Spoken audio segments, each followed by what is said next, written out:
എപ്പോഴെങ്കിലും ഒരു കടത്തിന്റെ വലയിൽ പെട്ടുപോയ പോലെ തോന്നിയിട്ടുണ്ടോ? ഒരു EMI അടച്ചു കഴിയുമ്പോഴേക്കും അടുത്തത് വരുന്നു. ഈ ഒരു സൈക്കിളിൽ നിന്ന് പുറത്തു കിടക്കാൻ പറ്റുന്നില്ലേ? വിഷമിക്കേണ്ട, നിങ്ങൾ ഒറ്റയ്ക്കല്ല. ഇതിൽ നിന്ന് പുറത്തു കിടക്കാനൊരു അടിപൊളി സിമ്പിൾ പ്ലാനുണ്ട്. നമുക്കതൊന്ന് നോക്കിയാലോ? അപ്പോൾ നമുക്ക് ആദ്യത്തെ സെക്ഷനിലേക്ക് കടക്കാം. ഇത് ശരിക്കും ഒരു ടൈം ബോംബ് പോലെയാണ്. പലരും അറിയാതെ പോയി ചാടുന്ന ഒരു കെണി. അതായത് ഒരു ലോൺ അടവിൽ നിന്ന് അടുത്തതിലേക്ക് എന്ന രീതിയിൽ ജീവിക്കുന്നത് എന്തുകൊണ്ടാണ് ഇത്ര വലിയ അപകടമെന്ന് നമുക്ക് ആദ്യം തന്നെ മനസ്സിലാക്കാം. ഇപ്പോൾ നോക്കൂ, ശമ്പളം കിട്ടി മാസം അവസാനം വരെ ജീവിക്കുന്നത് തന്നെ ഒരു മോശം കാര്യമാണ്, അല്ലേ? എന്നാൽ അതിലും എത്രയോ അപകടം പിടിച്ചൊരവസ്ഥയാണ് EMI ടു EMI ജീവിതം. എന്താ കാരണമെന്നറിയോ? ശമ്പളം ക്രെഡിറ്റ് ആയെന്ന് മെസ്സേജ് വരുന്ന അതേ നിമിഷം തന്നെ അതിൻ്റെ ഒരു വലിയ പങ്ക് നേരെ ലോൺ അടയ്ക്കാനായിട്ട് പോകും. പിന്നെ കയ്യിൽ കിട്ടുന്ന ആ ചെറിയ തുക വെച്ച് വേണം മാസം മുഴുവൻ ജീവിക്കാൻ. ഒന്ന് ആലോചിച്ച് നോക്കിയേ. ഇതിൻ്റെ ഏറ്റവും വലിയ പ്രശ്നം എന്താണെന്ന് വെച്ചാൽ, നമ്മുടെ ജീവിതം ഒരു നൂൽപ്പാലത്തിൽ നിൽക്കുന്നതുപോലെയാവും. ശരിക്കും പറഞ്ഞാൽ ജീവിതം ഒരു ദുരന്തമായി മാറാൻ ഒരൊറ്റ അത്യാഹിതം മതി. ഒന്നോർത്ത് നോക്കൂ, പെട്ടെന്നൊരു ജോലി പോയാലോ, അല്ലെങ്കിൽ വിചാരിക്കാത്തൊരു ഹോസ്പിറ്റൽ കേസ് വന്നാലോ, എല്ലാം തീർന്നു. സാമ്പത്തികമായി നമ്മൾ തകർന്നു പോകും. EMIകൾ മുടങ്ങും, സമാധാനം പോകും, ജീവിതത്തിന്റെ താളം തന്നെ തെറ്റും, അല്ലേ? നിങ്ങൾ വിചാരിക്കും ഇത് കുറച്ചു പേരുടെ മാത്രം പ്രശ്നമാണെന്ന്. പക്ഷെ അങ്ങനെയല്ല, ഇതൊരു വലിയ പ്രശ്നമാണ്.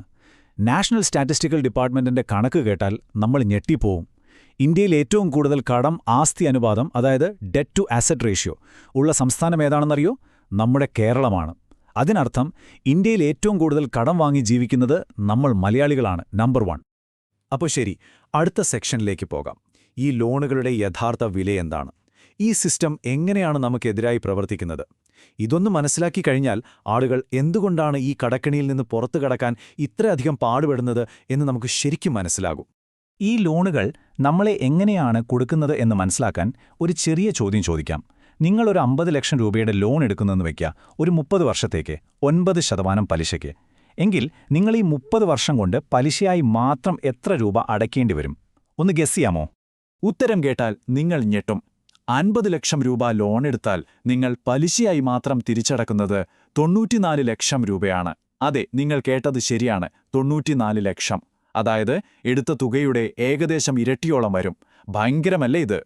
ഇനി അടുത്ത കെണിയിലേക്ക് വരാം. ഈ 30 വർഷത്തെ ലോൺ യാത്ര നോക്കൂ. ആദ്യത്തെ വർഷം നിങ്ങളടക്കുന്ന EMIയുടെ 90% പോകുന്നത് പലിശയിലേക്കാണ്. മുതലിലേക്ക് കാര്യമായിട്ടൊന്നും പോകുന്നില്ല. ഇനി 15 വർഷം കഴിയുമ്പോൾ എന്ത് സംഭവിക്കുമെന്നറിയോ? ലോണിന്റെ പകുതി കാലം കഴിഞ്ഞു, പക്ഷേ നിങ്ങൾ അടച്ചു തീർക്കാനുള്ള 50 ലക്ഷത്തിൽ നിന്ന് വെറും 10 ലക്ഷം രൂപയെ കുറഞ്ഞിട്ടുള്ളൂ. 40 ലക്ഷം രൂപ ഇനിയും ബാക്കി.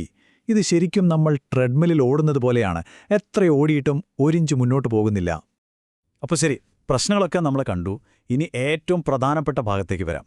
ഇതിന്റെ പരിഹാരം.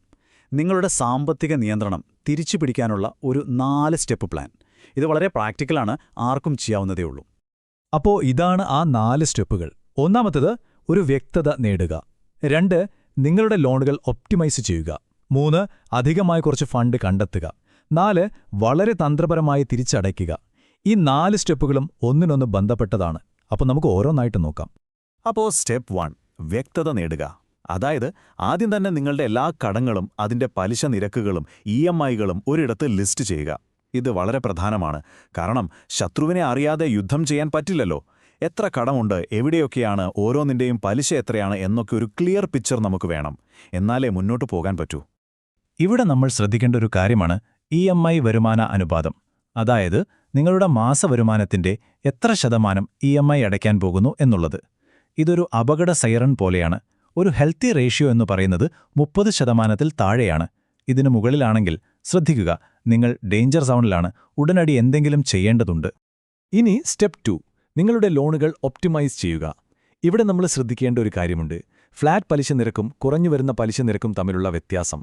ഫ്ലാറ്റ് റേറ്റിൽ നിങ്ങളെടുത്ത മൊത്തം തുകയ്ക്ക് കാലാവധി തീരുന്നതുവരെ പലിശ കൊടുക്കണം.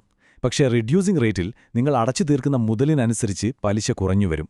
പലപ്പോഴും ഫ്ലാറ്റ് റേറ്റ് ലോണുകൾ നമ്മളെ പറ്റിക്കുന്ന ഒന്നാണ്. അതുകൊണ്ട് അത്തരം ലോണുകളുണ്ടെങ്കിൽ അത് മാറ്റാൻ ശ്രമിക്കുക.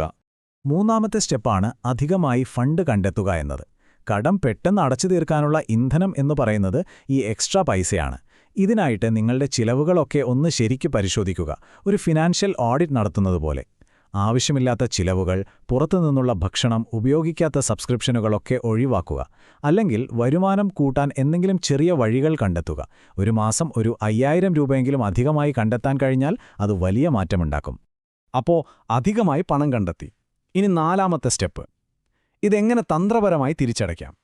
ഇവിടെ പല വഴികളുണ്ട്. അവലാഞ്ച് രീതിയിൽ ഏറ്റവും കൂടിയ പലിശയടയ്ക്കാം. സ്നോബോൾ രീതിയിൽ ഏറ്റവും ചെറിയ ലോൺ ആദ്യം തീർക്കാം, അല്ലെങ്കിൽ തുല്യമായി വീതിക്കാം. പക്ഷേ ഇതിൽ ഏറ്റവും മികച്ചൊരു വഴിയുണ്ട്. അതാണ് വെയ്റ്റഡ് സ്പ്ലിറ്റ്. ഇതൊരു സ്മാർട്ട് രീതിയാണ്. പലിശ, മുതൽ, കാലാവധിയൊക്കെ നോക്കി എവിടെ അധികം പണമിട്ടാൽ ഏറ്റവും കൂടുതൽ ലാഭമുണ്ടാക്കാമെന്ന് ഈ രീതി നമുക്ക് കാണിച്ചു തരും. അപ്പോൾ ഈ പ്ലാൻ വർക്കാകുമോ? തീർച്ചയായും ആകും. ഈ ചാർട്ട് നോക്കൂ. നമ്മൾ നേരത്തെ പറഞ്ഞ 30 വർഷത്തെ ലോൺ ഒരു മാസം വെറും 5000 രൂപ അധികമായി അടച്ചാൽ 17 വർഷം കൊണ്ട് അടച്ചു തീർക്കാം. കണ്ടോ, ഏതാണ്ട് പകുതിയായി സമയം കുറഞ്ഞു. അതാണ് ഒരു നല്ല പ്ലാനിന്റെ പവർ. സമയം മാത്രമല്ല നമ്മൾ ലാഭിക്കുന്നത്, പണവും ലാഭിക്കാം.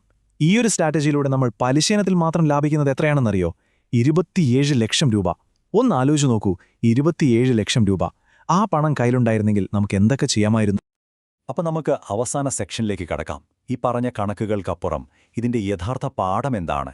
ഇതെങ്ങനെയാണ് നമ്മുടെ സമ്പത്തിനെയും മനസ്സമാധാനത്തെയും ഒക്കെ ബാധിക്കുന്നതെന്ന് നോക്കാം. ഇതിൽ നിന്ന് നമ്മൾ മനസ്സിലാക്കേണ്ട ഏറ്റവും പ്രധാനപ്പെട്ട കാര്യം ഇതാണ്. നിങ്ങളുടെ സ്വപ്നങ്ങൾക്ക് ഇന്ധനം കൊടുക്കേണ്ടത് നിങ്ങളുടെ വരുമാനമാണ്, ലോണുകളല്ല.